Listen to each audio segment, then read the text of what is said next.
I think, I mean, if one nation questions, or an incoming president of the biggest player in the international system questions the sovereignty of another state, it's very important for the other leaders in Europe to make very clear that they don't agree with that. That's just a basic question of international law, what we're looking at here. I think we then need to get ready for the next stage, basically, when we actually start talking substance. And in that process, the Europeans will have to figure out what it is that the American side focuses on. Is it more the relationship with China? Is it the American trade deficit with Europe?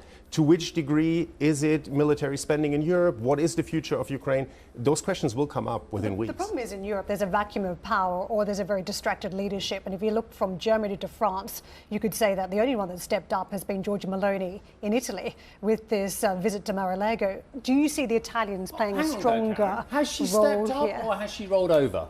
Well, she hasn't. Well, because she hasn't. She hasn't stepped up and been robust against some of these claims against Donald Trump. She hasn't been robust against. In fact, quite the opposite. She's actually seems like she's on stunningly good terms with the two gentlemen we talked about. Well, this stage, all we know is that she's had a dialogue, so there is a communication element there. And if we want a European Union that's not at loggerheads with the United States, then surely that is a good starting point. Yeah, can she speak for the rest of the European Union? That will then be the next question. I think the seeming strength of her relationship with that incoming leadership in the US, yes, point taken. To which degree can she really represent Europe? I mean, I wouldn't rule that out. But I think looking at Europe, obviously we know that you're always looking at a multitude of leaders who need to come together. And what we've seen in the past is that when the pressure gets really strong, that is usually the moments when the Europeans get together and figure out what it is that they want. So that's the good news in this, that whether Trump is talking about NATO, or he's talking about trade, or he's talking about bringing resources home,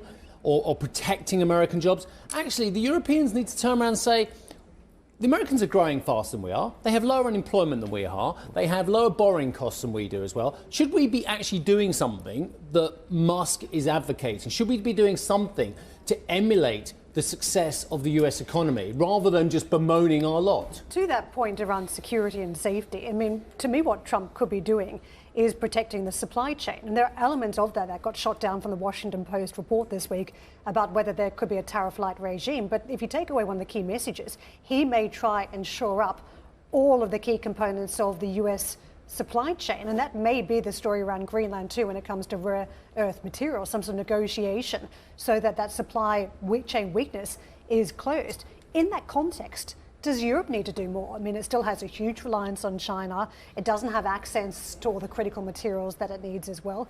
Is there more that Europe can do to work on its resilience in the supply chain? Yeah, absolutely. And I think the answer that you get to that question will be very different if you pose that question in Paris, in Brussels, or in Berlin. I think on the French side, and probably largely in the Commission, they're very much on board with that idea. Exactly. Europe basically needs to step up its game given those challenges. If you ask the Germans, of course, you know, those are traditional advocates of multilateralism, of global trade, and the challenges for the German model from all of this are much bigger than for others. And then, of course, we lost